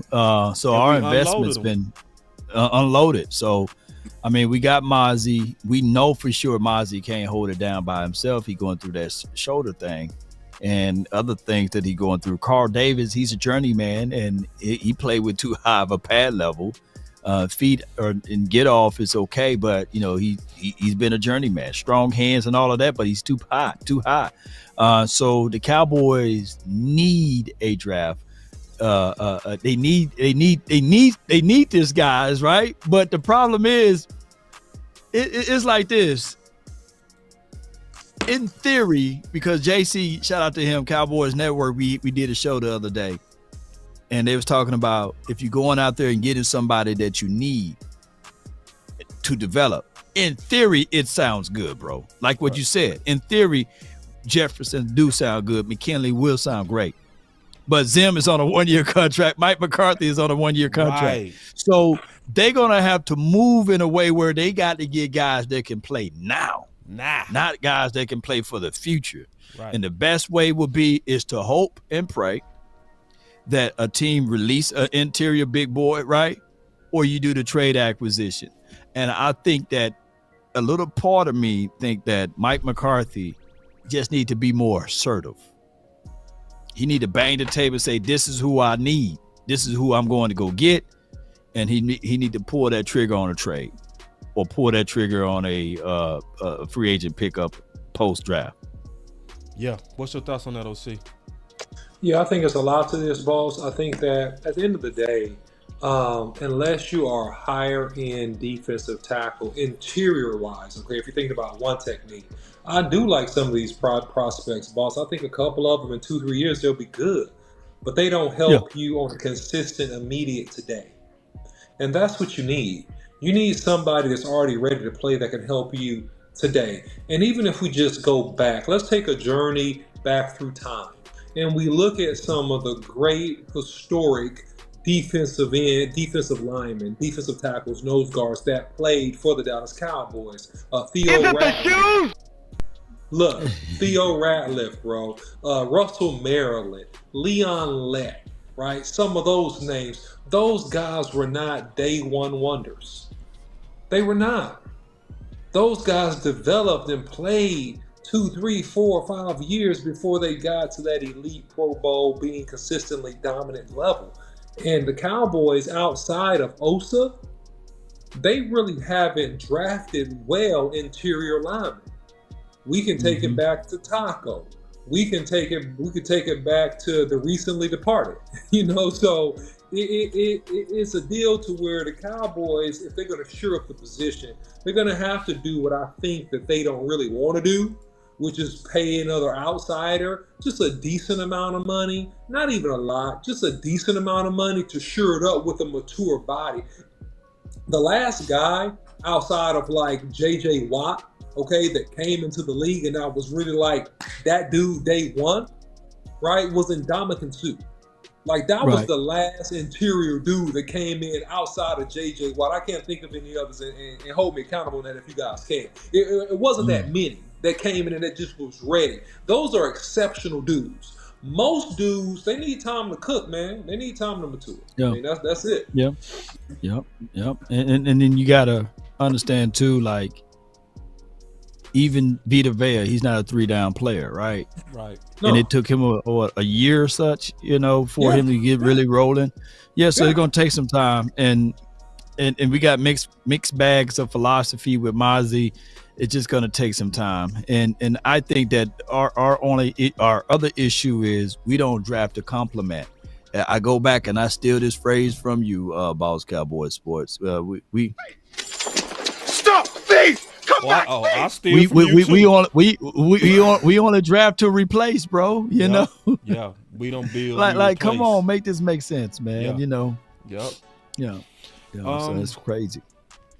I want to go through a couple of more thoughts real quick with you guys. Mm-hmm. I'm just putting my Twitter thoughts out there. This something. And before you do that, boss, not to cut you off, can I say one thing? Yeah, cool. Just real quick, and I know I had to jump off for a second, and I missed some of the part of the interview. This is the thing, and Law brought this out, and I said it before I got off. I don't agree with the Cowboys' philosophy.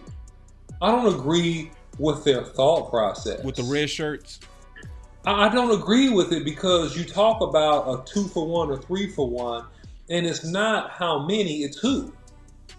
Right. Because you can get a whole bunch of guys, or you can get a couple guys, and those couple of guys are going to end up producing and being more for you than just a whole bunch of guys. I don't agree. I'm gonna push back a little bit. Just a little bit. Just tiny. Yeah, come on. Come on. Because what they're referring to is Randy Gregory. And that ended up working out for them. Right? And so what they're doing is they keep referring back to that to justify their cheapness. Because they fumbled on Randy Gregory, but they got Fowler out of that. Right? And they can say they got Stephon Gilmore out of that. They got Cook out of that in terms of the budgets to pay for some more guys, which they saying they wouldn't have been able to do, but they making the point that his one new deal would have cost what those 3 deals, which is true, right? Yeah. So from that, they did luck out. You know what I mean? So, and I do agree mostly with the red shirt strategy, except when it comes down to the shoes. That's the only time when it's not gonna work at DT. Other places it could work. Your red shirt strategy is doing its thing. Your red shirt strategy is why we 12-5. But when it comes to the shoes, is it the shoes? You have to spend money. And then you keep talking about we couldn't stop the run in the playoffs the last 3 years, but you going in there with a Mozzie who just had shoulder surgery. Do you think Mozzie is bench pressing right now? No. I don't care how much weight he gained. Is he gonna be stronger right now? No. Nah. So if you're not willing to make a trade to go get some shoes, is it the shoes? And you go out there with these old ugly shoes, we go get what we deserve. If you go out there and say, Mozzie, get it done. Oh, this new draft pick, go get it done. No, bruh. No. I think, listen, I will meet you in the middle, Dallas Cowboys. Do it your way, but don't go cheap on the shoes. Is it the shoes? Yeah. That other slide had a pamper on it. But I'm gonna tell you right here, man. I'm gonna tell you, bro, is that yeah, them slides with them pampers, man. There's a pamper right there. But I'm gonna tell y'all, man, and I know Papa Fowler is watching. I get it. We had Fowler, we had DA, right? And we had Sam Williams. Those are 3 guys that's all in the same room. Now, would you sacrifice 2 of those guys to have a sure solid guy? Not saying that Fowler wasn't solid, but what I'm saying is basically, would you rather have a Danielle Hunter here, right? Matched up with a D-Law, or Danielle Hunter with Sam Williams, Danielle Hunter with a Micah Parsons, opposed to having multiples. And that's just all I'm looking at it from that. That's a good analogy, though. Is it the shoes? And I think that's what my guy, the OC, is saying. Let's go ahead and go and get a known commodity that can help us when we get to those playoff games. Someone who been around the corner, who plus got skins on the wall, opposed to having 2 or 3 mid picks. And I'm not talking about your guy Fowler and DA, but it's just what it is. I think that we kind of too scared to go out there and get and pull the trigger on those known commodities. I'm gonna push back just a little bit. Just a little bit. I don't even think it's getting them. I think it's because when they get here, we don't treat them right. I think it's about treating them right. Okay, true that. You know, because I still notice when you listen to Stephen Jones today and they talk about the offensive line, he still don't mention Chuma. He talk about Matt Walesko and Ball. Yeah. And Ball. Like, did they do anything last year? Like, and you still talking about them? Man. It's like you so in love with our guys. It's not even it's not even the free agents. It's when you get them, you treat them like bastards. Just treat them fair. Like, that's it. Like, if you would have treated Evans fair, we probably don't get killed versus Green Bay. Yeah, we probably don't. Well, boss, I'm gonna say this to you, man, in response to what you said, and I respect, of course, what you said, but you know, luck is not a strategy. They lucked out with Randy Gregory and his upside. Yeah, they got that hasn't been a consistent theme of them willing and dealing. What they end up getting is some solid roster depth, some rotational players that can come in and help and contribute. They haven't got bona fide those dudes for the most part. They haven't. Now, AKA, they do draft fairly well and decently in some positions, and I'm gonna tell you about that. I'm gonna say in some positions. I don't think they draft well in all positions. I think offensive line they draft well, right? I do. I think in certain positions, running back, historically they draft well. In certain positions, they draft well. And here's the other component to it that I wanted to mention that's so important, is that Mike McCarthy is sitting in that interview, and I don't fault him for this, by the way, because he's on a one-year deal. Right. But he's there like a man trying to keep his job. MK Ultra, man. Yeah, he's there like a man that doesn't want to offend the Joneses by saying what I think is a bunch of wee-woo. I mean, we're not focused on one guy. We're focused on getting everybody better. I mean, bro, go back and look at that Green Bay team that had the injuries. You guys had depth. You guys had some dogs that were twos. You had some. That's why you won.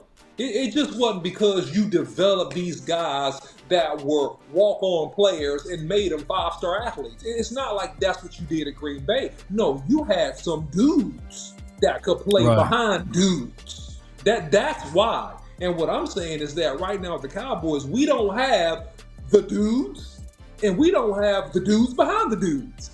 So it's like you got to start at square one, and you got to be realistic and don't make yourself the wisest person in the NFL, which is what Stephen Jones is trying to do, and I think in some parts Jerry Jones. You're not the wisest personnel people. You're not the best personnel people. Okay, Remember this real quick. Mike McCarthy let the cat out the bag. He wanted to draft an offensive lineman last year. Yup, he wanted Matthew Bergeron. Now we know. Yup, he got overruled. And guess what? He was vetoed. Yup, he was vetoed. Now, that came out today. That's true. Now, Mike McCarthy is the head coach. Last thing, and then kick his U-Boss. He gotta have a little bit more veracity, because you know who never got talked out of his picks and got all the players he wanted when he was here is Dan Quinn, and we know this. Yeah, that's not true. But let me just say this though. He got let me just say this though. Wagner. But he got most of what he wanted. I'm talking about draft. He got most of what he wanted on draft, bro. He got some pieces in there. I would agree. That's what I'm talking about. Yeah. I ain't talking about free agents. I'm talking about draft. Go ahead, let me just say this and give some people some homework assignment, man, for when Mike McCarthy did win his Super Bowl. And just throw these names out and let me know if they ring a bell. B.J. Raji, Cullen Jenkins. Both of those boys, they ain't slim. Hey, yeah. Clay Matthews, A.J. Hawk, Nick Barnett, my guy Tremont Williams, Charles Woodson, Nick Collins. Just look at those guys. They were fifth ranked in defense was that the year. defensive player of the year that year. Oh wow, I didn't know he won defensive player of the year that year. I know he got hurt right in the right before the Super Bowl. Yeah. In the Super Bowl game. Oh, and he got hurt in the game. So those were stout guys, man. And when you talk about Cullen Jenkins, B.J. Raji, you know what I'm saying? They had 6 number ones. You know, according to Jermichael. To your point. Yeah. They had They had defense. They had defense too. So, and I'm trying to tell people, man, defense do win championships. And Mike McCarthy, I think that with his hands crossed, with his or arms folded, he's only been cheaply here or cheated here, basically, because his first 3 years he had to look over his back with Kellen Moore, right? And then last year was his first year calling the plays for himself. But then you had Dan Quinn with the mindset of saying, hey, this is my job. This should be me in that spot, right? And we can look at it like he got rid of all our linebackers and he got rid of all of our interior guys. It seemed like it was a job, man. You know what I'm saying? It was an inside job for him to do that to us, man. And then he goes right to the oppositions. He goes right to the Washington team. So it's just crazy, man. And they disrespect Mike McCarthy talking about improvement. Well, that's why we feel like Dak can improve. We had improvement with you. What do you mean you had improvement with me? Man, I would have said something in an interview. What do you mean you had improvement with me? I've always been the guy calling these offenses, man. What are you talking about? You had improvement with me. We had improvement with Dak. And now all of a sudden, we feel like you have a higher ceiling. Like I'm your little pup. Like I'm your little grunt. That's how they treat people, man. And that's the part I just personally and I'm going to get off of it. I just personally do not like, and it's wrong, man. It's completely wrong because these boys don't know what they're doing, man. These boys don't know what they're doing. But anyway, go ahead. So I got about 4 more topics. I'm only taking 1 more. Go ahead, man. I don't mean to take your time, boss. No, it's so good. No, you ain't tripping. Let me take your time, I ain't tripping. We ran out of time. Like these are some fire. Like it's way more in that interview too. I just ain't gonna have time to get to it. Maybe I'll do it in the future, but I'm gonna get to the heavy thing today. A couple of things. I'm a little bit nervous. Just a little bit. Okay. Because KD Drummond, he said something that kind of got me thinking. He said, everyone expects the Cowboys to do the expected thing on Thursday night and pick offensive line. Why? They've done nothing close to the common thing this offseason. I expect madness. Right? And so it makes me, like we all watched the movie Trading Places. Do you remember at the last part where the Dukes, they thought they had inside information on the orange juice? And they was trying to corner the market, right? Yeah, and they was obviously being aggressive on the stock purchases. And the people that was running the stock exchange said, the Dukes know something. They knew something, yeah. Right? They was like, and they was watching to see how it was gonna play out. That's kind of what I think with KD Drummond. This is why. Because remember, he was the one that wrote the article from USA Today about the trade to the Raiders. Oh, KD. It was KD. I didn't know that. Yeah. You see what I'm saying? It just makes me sit back and wonder, because obviously he also talked about the parameters of the trade with major specifics. Aiden O'Connell, pick 13, pick 44. Right? I'm a little bit paranoid, just being honest. Because it's like when somebody that knew about the specifics of the trade parameters of the Raiders come out and say, I expect madness. Ugh. And then I add that with the knowledge that I heard, right, about Dak wanting to get up out of here. It just made me wonder.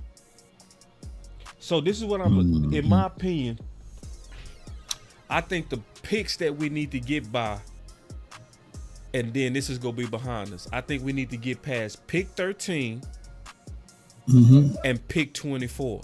If we get past pick 13 and pick 24, Dak is going to get signed. It's not going to go into 2025. I'm certain. And the reason why I know is because there is no way Steven and Jerry are going to risk only getting a 3rd round comp pick for Dak. You see what I'm saying? It's just no way that you that uncertain. Like, you can play dumb all you want, and I said it like this on my Twitter. You might hate a 2021 Honda Civic. You might think, man, I hate this car. But you are not going to sell that car for $1. You see what I'm saying? You just not. Right. Because it's valued too much. You can hate Dak all you want. All you people that hate Dak. Dak delusional and all of y'all.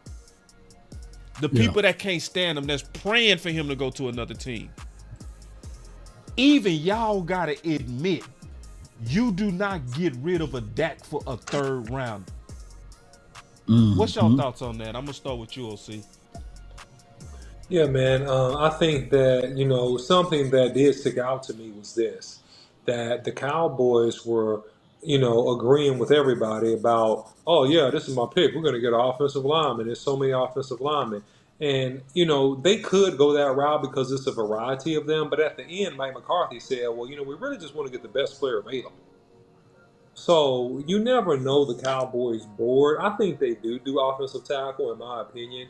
I think that anything could happen, boss. It will be, mayhem if anything weird happened. But at the end of the day, man, I think they end up drafting an offensive lineman and kind of staying pat. I don't know that anybody gives them what they want hand over fist for Dak Prescott. I don't see that happening, boss. I think they end up getting an offensive lineman. That's my opinion. I just hope that they, with the 24th pick, just pick BPA, best player available. Yeah. Offensive line, I just want Mike McCarthy to be more assertive. He seems timid when he's around the Joneses, to me. He seems as if though he goes with the flow guy, I need to know his zodiac sign, because he don't really bang the table and say, hey, this is the end of the road for me. I can't draft Tyler Guyton, who only got 15 games in his career in OU, and he's played at right tackle, right? And he plays a little too high, and I'm going to flip him to the left side and see whether or not he can fight and beat out Austin Richards, right? I don't have time to develop Tyler Guyton. In theory, yes, his athleticism is there. Yes, he can get out in space. He'll be good for Mike Solari, but I can't play around with this. I got to figure out if I can win now. And he's going to have to make that movement. He's going to have to stand tall in that war room and go to war with those boys. Yeah. Yeah, and hope he do, Law. Yeah, that's all we can do, man. I hope he does, man. So, give my final words, man. I'm going to kick it off. Today was more of the same. More Kardashian model. I think they was very defensive when they got real questions, Again, shout out to James Slater. I really appreciate her courage. Just being honest, knowing that Jerry is on the board of the NFL Network, because before he wasn't, she could sit there flat-footed with no worries, right? Jerry ain't my boss. He ain't my flagship, partner. I can speak my mind. I can speak my mind and be all the way with it, and you can't do nothing. That ain't the case anymore. But yes, she still had the integrity. She still had the boldness to ask what the fans wanted. They wanted to know, why didn't you go ahead and sign these guys to free up cash, then to make some kind of move in free agency? Golden question. Why do you wait? Why do you run up your own price? So what I would say about what Jane did is what I used to always say, and I need to say more. And what I think about most of the media people is they falling for what I used to always say. Some men are devoted, but they're not loyal. See, when you devoted, you do all that schmoozing and stuff and them old layup softball questions that make it easy for them to poison themselves. But when you loyal, you ask the real questions that do make them uncomfortable, that make them have to really ask the questions and answer, why didn't you do what it takes to win by signing Dak, freeing up the cash, putting some stuff around him? Thank you, James Slater. Thank you for being one of the few real ones. I want to also say thank you to Patrick No-C Walker. I think his question was very relevant. And I think it was Saeed. I forgot the other guy's name, but he the one that had Jerry stuttering. So I sit back sometimes and I say, man, where are the real media people that's going to ask the real questions? And I'm going to say we saw them today. And I just pray that they keep their jobs. I sincerely mean tag Jane.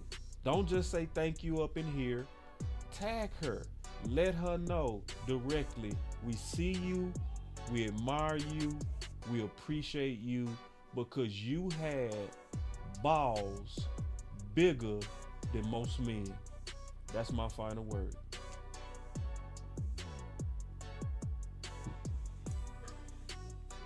Yeah, well, the Cowboys are in a conundrum of, it's a proven moment for the Cowboys. Will your draft picks be adequate to fill out the roster? Will the red shirts, the second, third year players that you have, be able to step up and fill the void of all the players that you let walk freely in free agency this offseason? Will you resign Dak Prescott, or will you let him walk? The Cowboys have to prove their wisdom, and there's a passage that says, wisdom, is justified by her children. In other words, whether you were right or wrong, it's justified by your results. And right now, we don't have results. The Cowboys are going to have to prove, not now, not in August, but in September through the regular season, that they were correct in all the decisions that they've made now. That's my final word. Fantastic words, man, from the OC and Boss Cowboy Sports, man. You guys been knocking it out of the park. Prayers and hopes and wishes out for Jane Ashley Slater. Man, she slayed today, bro. She did her job, and I want them to continue to build off of that. Apply the pressure. Dak Prescott got a philosophy of pressure is a privilege, but let's give the Jones family a lot of privileges then. Let's apply as much pressure as we can so that they can stop making these horrid business decisions as it relates to contracts. I don't mind it at all for them standing tall on their philosophy if it worked. But if it not working, then that's when we have to move in and tell everyone, hey, this is not working and it will not work. Right. Matter of fact, I didn't mind if they went in with the philosophy of saying that, hey, we're not going to pay that, right? But don't hold the fan base hostage with this, even on the front end. But the right thing to do is, let these guys are human beings. and it's time out to sully and denigrate them and talk bad about these boys. Speak life. There's life and death in the tongue. You can speak these things into existence. So the Cowboys, sometimes they speak their own demise. So all I'm saying is they didn't even have to do this presser today. The 31 other teams, they're not even thinking about this. They're focusing and locked in on their draft board. And one of the things that Jerry Jones and Stevie Jones were saying was the fact that even with sponsors, right? Yeah. Well, you could get more sponsors if you just hush. And who am I to tell the Joneses on how to make money? But what I'm saying is collectively that the Cowboys sometimes outspeak their wisdom teeth.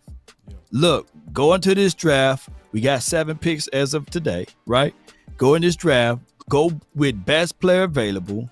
Everything else will work its way out. And on top of that, in closing, check us out at Shaker 10's 1409 for your mind. North Collins Straight is down over there in Arlington. You can see the stadium in the background, and we will have live music, live DJ, a live singer performing, and I'll have my brother from another mother, no other, don't look like Danny Glover, right with me, Boss Cowboy Sports, giving some analysis with my dog Ray podcast, as well as the OC. He will slide right in, as well as he will be our offensive line expert and beyond, and we will not have a good time, ladies and gentlemen. No. We will not have a good time. We gonna have a great time. So don't meet us there, beat us there. 1409 North Collins Street. That's in Arlington, right there, right down the street or the street from the Texas Stadium. Come on down, baby. Let's get it one way or another. That's been my time. I really thank you all for yours. And remember, you're listening to nothing but the best. Let's go, baby. Draft party.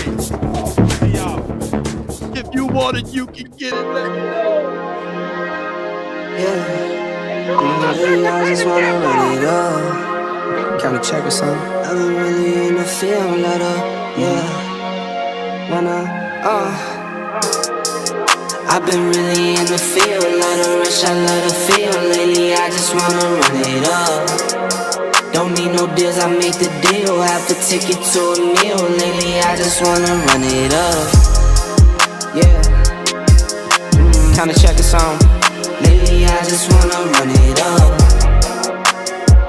Count that too, count it up. Yeah. Count it up. Lately, I just wanna run it up. Need them ones, I need them fives. Need them tens, I need that change. To the safe, got blues inside.